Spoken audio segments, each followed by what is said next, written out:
Hi students, welcome to my channel. Today I am going to explain cyclotron. See, what are the basic components of a cyclotron? What is this? Cyclotron is a device which is used to produce high speed ions. Cyclotron is a device which is used to produce everni high speed ions ni produce చేయడం కోసం వాడేదాన్నే cyclotron అంటాం. Which is used to produce high speed ions. This was first developed by Lorentz and Livingston. దీన్ని మొట్టమొదటిసారి ఎవరు కనిపెట్టారంటే Lawrence and Livingston. Lawrence and Livingston వీళ్ళిద్దరు కలిసి దీన్ని కనిపెట్టడం జరిగింది. What are the basic components of a cyclotron? The basic components of a cyclotron are dees. Observe చేయడము, ఇక్కడ ఇదిగో ఇది ఒక డి రెడ్ షేప్లో డ్రా చేశాను చూడండి. D1 D2 అనేవి డీస్, అంటే డి షేప్ ఉన్నటువంటి రెండు డీస్ ఉంటాయమ్మ. Second one vacuum chamber. ఈ రెండు డీస్ని చూడండి ఎక్కడ ప్లేస్ చేశాను, ఇదిగో ఇలా గ్రీన్తో డ్రా చేశాను చూడడం. వ్యాక్యూమ్ ఛాంబర్లో ప్లేస్ చేయాలి. ఎందుకు వ్యాక్యూమ్ ఛాంబర్లో ప్లేస్ చేయాలి అంటే ఈ అయాన్స్కి మధ్య కొలిజన్ జరుగుతూ ఉంటాయి.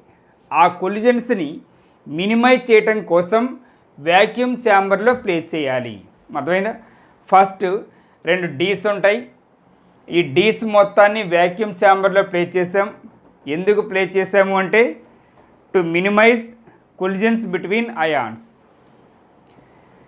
నెక్స్ట్ సోర్సం, ఇదిగో ఇక్కడ ఈ డీస్కి సెంటర్లో సోర్స్ని కనెక్ట్ చేయాలి. ఎందుకు ఉంటుందంటే ఇది టు ప్రొడ్యూస్ ఎలక్ట్రిక్ ఫీల్డ్, అంటే ఎలక్ట్రిక్ ఫీల్డ్ని క్రియేట్ చేయడం కోసం ఇది ఉంటుందమ్మా. Next one oscillator. ఇదిగో ఇది ఆసిలేటర్, ఇక్కడ కనెక్ట్ చేయాలి ఆసిలేటర్ని. నెక్స్ట్ వన్ ఈ అరేంజ్మెంట్ మొత్తాన్ని పవర్ఫుల్ మ్యాగ్నెట్స్కి మధ్యలో ప్లేస్ చేయాలి. చూడు, పవర్ఫుల్ మ్యాగ్నెటిక్ పోల్స్. ఈ వ్యాక్యూమ్ ఛాంబర్ మొత్తాన్ని పవర్ఫుల్ మ్యాగ్నెట్స్ మధ్య ప్లేస్ చేయాలి.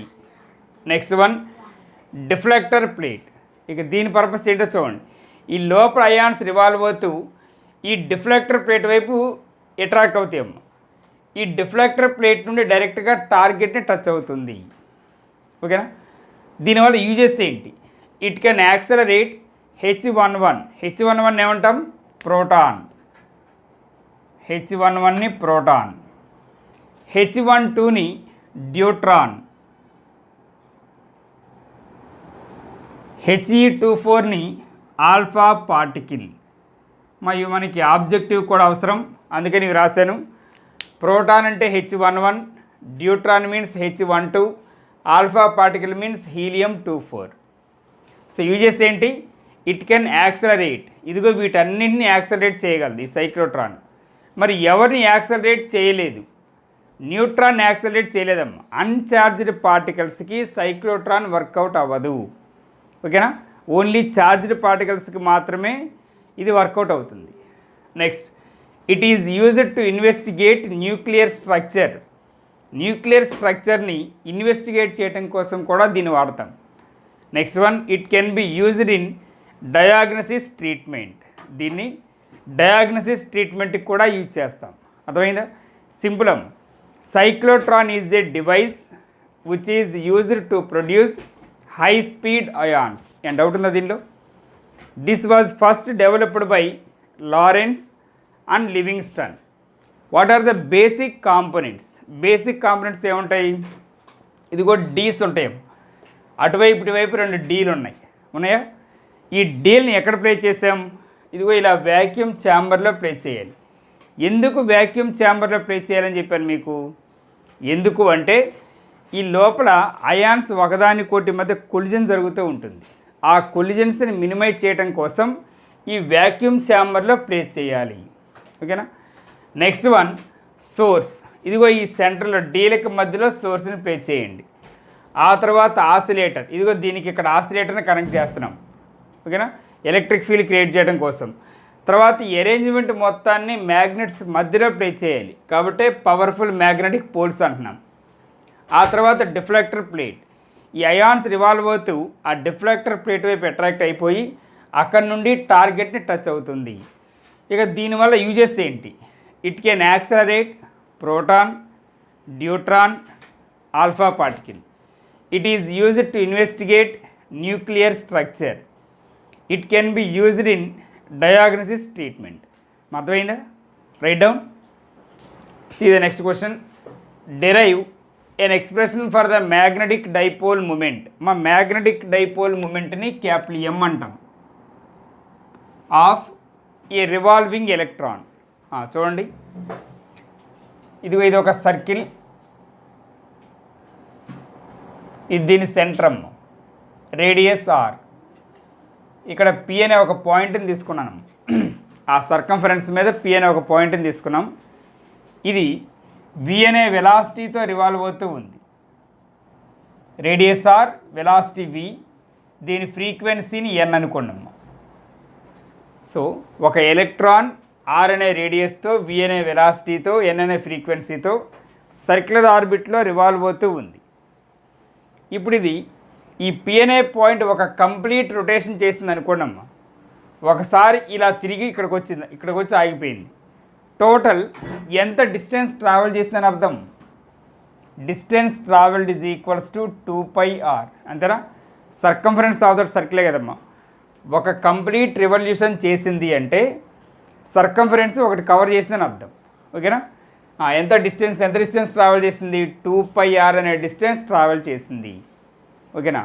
తర్వాత ఫ్రీక్వెన్సీ అంటే, ఫ్రీక్వెన్సీ అంటే ఎన్ కదమ్మా. ఫ్రీక్వెన్సీ ఫార్ములా ఏంటి? 1/టైం పీరియడ్. అంటే the number of oscillations made by an electron in 1 second. ఒక సెకండ్లో ఈ ఎలక్ట్రాన్ ఎన్నిసార్లు అయితే రివాల్వ్ అవుతుందో దాన్ని ఫ్రీక్వెన్సీ అంటాం కదా. సో దీని నుండి టైం పీరియడ్ టీకి ఫార్ములా తెలుసు కదా. ఏంటి ఫార్ములా? టైం పీరియడ్ టీకి ఫార్ములా 2π/ω. ఇక్కడ సబ్స్టిట్యూట్ చేస్తే so N is equals to ω/2π. ఓకేనా? What is the relation between V and omega? V equals to rω అయితే ఒమేగా ఈక్వల్స్ టు v/r అని రాయొచ్చా? ఇక్కడ సబ్స్టిట్యూట్ చేసేయడమా. ఒమేగా ప్లేస్లో v/r అంటే v/2πr. ఇది ఫ్రీక్వెన్సీ అమ్మ. ఏం డౌట్ ఉందా దీనిలో? సో ఫ్రీక్వెన్సీ ఫైండ్ అవుట్ చేసాం. తర్వాత కరెంట్ ఐకి ఫార్ములా ఏంటి? Current I is equals to q/t. మా q అన్న i అన్న రెండు ఒకటే, charge of an electron. So ఈ క్యూకి బదులుగా నేను ఈ అని రాస్తున్నా. 1/టైం పీరియడ్ అంటే ఇదే కదమ్మా. One by time period is nothing but frequency N. So ఈ ఇంటూ ఎన్ అంటే ఎంత? v/2πr. v/2πr ఏంటిదంతా కరెంట్. ఏం కావాలి మనకి ఇప్పుడు? Magnetic dipole moment. Magnetic dipole moment.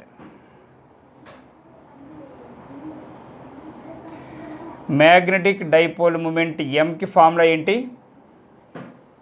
NIA అనేది ఫార్ములా.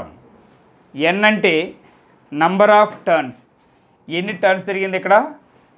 ఎన్ అంటే number of turns, 1 turn. I అంటే కరెంట్. ఐ అంటే ఎంతమ్మా? EV/2πr. ఏ అంటే ఏరియా. ఏరియా ఆఫ్ సర్కిల్కి ఫార్ములా ఏంటి? πr². ఏరియా ఆఫ్ ద సర్కిల్కి ఫార్ములా πr². సబ్స్టిట్యూట్ చేసేయండి ఇవన్నీ. Therefore M is equals to N అంటే 1, ఐ మీన్స్ EV/2πr ఇంటూ ఏరియాకి ఫార్ములా πr². చూడండి, మేము క్యాన్సిల్ అవుతాయేమో. ఏం క్యాన్సిల్ అవుతున్నాయి? ఇక్కడ pi cancel, R cancel. So ఫైనల్గా ఎవరు మిగిలారు? ఇక ఎం ఈజ్ ఈక్వల్స్ టు EVR/2 అనేది మనకు ఫైనల్ ఆన్సర్ అమ్మ. అర్థమైందా? ఒకసారి బ్రీఫ్గా చూడండి పైన. ఇప్పుడు ఒక ఎలక్ట్రాన్ సర్క్యులర్ ఆర్బిట్లో రివాల్వ్ అవుతూ ఉంది. Radius R, velocity v, frequency n. ఇది ఒక రివల్యూషన్ చేసింది అనుకోండి. ఓకేనమ్మా? అంటే number of turns equals to 1. So total ఎంత డిస్టెన్స్ ట్రావెల్ చేసిందంటే 2πr, అంటే which is equal to circumference of that circle. ఫ్రీక్వెన్సీకి ఫార్ములా 1/, టైం పీరియడ్, టీ అంటే 2π/ω. సో 1/t అంటే రివర్స్ అవుతుంది ω/2π. ఓకేనా. v equals to r omega ప్లేస్లో v/r. ఈ ఒమేగా ప్లేస్లో v/rని సబ్స్టిట్యూట్ చేశానమ్మా. సో ఫైనల్గా n ఈక్వల్స్ టు v/2πr. తర్వాత కరెంట్ ఐకి ఫార్ములా q/t. మా q అన్న ఈ అన్న రెండు ఒకటి, charge of an electron. So ఆ క్యూ ప్లేస్లో ఈని తీసుకున్నాం. 1/, టైం పీరియడ్ అంటే ఫ్రీక్వెన్సీ, ఈ ఇంటూ ఫ్రీక్వెన్సీ అంటే v/2πr. ఏం కావాలి మనకి? మ్యాగ్నెటిక్ డైపోల్ మూమెంట్ m కావాలమ్మా. mకి ఫార్ములా ఏంటి? NIE. n means number of turns. ఎన్ని టర్న్స్ తిరిగింది ఇక్కడ? సింగిల్ టర్న్, కాబట్టి n ప్లేస్లో 1. I అంటే current, EV/2πr. A means area of that circle, πr². Substitute చేస్తే final answer m equals to EVR/2. అర్థమైందా? Right down.